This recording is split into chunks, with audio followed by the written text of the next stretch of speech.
So eto na nga po mga idol, huwag na natin patagalin pa kasi Mero Cuadro Alas handa ng labanan si Ahmad Alib na Oya Inoue. Lalabanan kung sino ang manalo sa dalawa.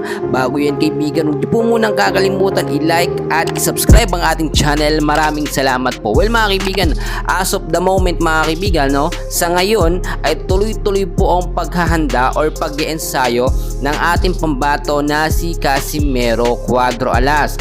Ayaw niya po kasing mapahiya sa mga Filipino fans at dapat maging maganda ang magiging laban niya ngayong taon ng 2025. Unang laban niya po mga kaibigan dito nga po kay Ahmad Alib. Marami na pong mga updates dyan mga kaibigan at pinag-uusapan na rin yan sa iba't ibang mga social media. Sa ngayon mga kaibigan, nakita natin yung advantage nga po ni Casimero Cuadro Alas na matalo ng mabilisan sa loob lamang ng ilang rounds. Eto nga pong si Ahmad Alib na posibleng mangyari yung kay Saul Sanchez na round 1 lamang. Bakit ko nasabi at paano ko nasabi mga kaibigan?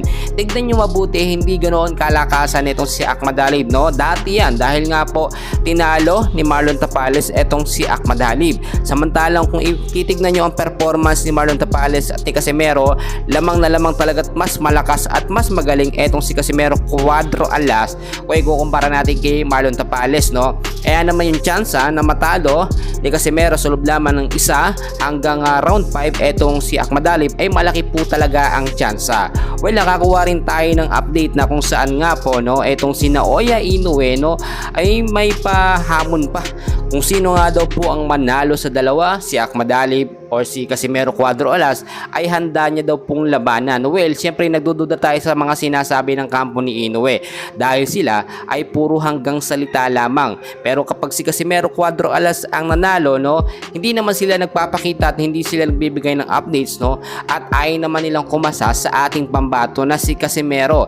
Takot na takot po kasing labanan ni Inoue ang ating pambato na si Cuadro Alas dahil alam niya matatalo siya. Binanba naman ng 1 taon sa bansang Japan etong si Casimero. Paano natin hindi masasabing natatakot? So balikan natin itong magiging laban nga po ni Casimero Angas ng Pinas at ni Ahmad Alib.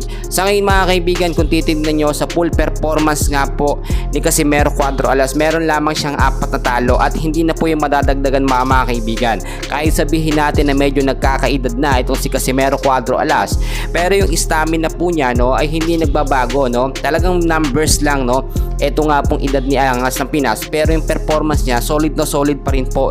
Ilang mga boksingero po yung nakasparring niya nitong mga nakaraang mga linggo, and so far ay sa updates maganda ang resulta ng sparring. Ang nakita natin na posibleng baka maging problema, baka lang naman ay yung timbang nga po ni Cuadro Alas. Kailangan niya bantayan at hindi siya ma-overweight kasi mamaya ma-overweight na naman ay ma-disqualify na naman or magkaroon na naman ng problema. So far yan muna ang update natin for today. Please huwag kalimutan mag-like and subscribe. Maraming salamat po.